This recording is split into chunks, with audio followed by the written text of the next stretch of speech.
السلام عليكم، كنتمنى تكونوا بخير وعلى خير. يلقاكم هذا الفيديو ان شاء الله باحسن الاحوال يا ربي. اليوم بغيت نشارك معكم شي حاجه اللي زوينه ومناسبه في هذا البرد. غادي نشارك معكم شوربه ديال العدس بالخضر، كتجي زوينه بزاف وصحيه، وانا اكيد غادي ياكلوها لكم الاولاد وغادي تعجبهم، حيت انا ولدي ما كياكلش خضر، ولكن هاد الشوربه كتعجبو.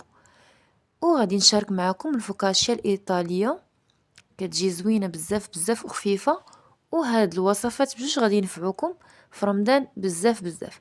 قبل ما نبداو الفيديو ديالنا، فضلا وليس امرا ما تنساونيش من اللايك ديالكم، واللي كيشوف قناتي لاول مره يشترك عندي فضلا وليس امرا.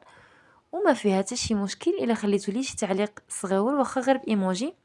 ونبداو الوصفه الاولى ديالنا.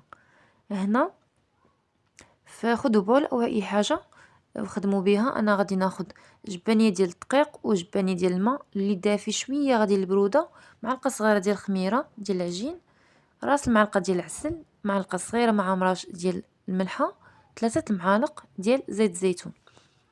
كنبداو كنديروا في داك البول كنديروا الخميره هي الاولى مع العسل.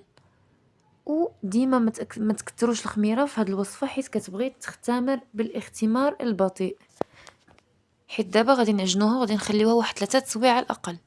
هنا درت الماء مع داك الخميره والعسل وشويه دقيق، وكنخلط كل شيء، وغادي نخليهم يتفاعلوا لمده ديال 10 دقائق على الاقل صافي. وكنزيد نخدم كنزيد عليها الدقيق اللي بقى عندي، كنزيدو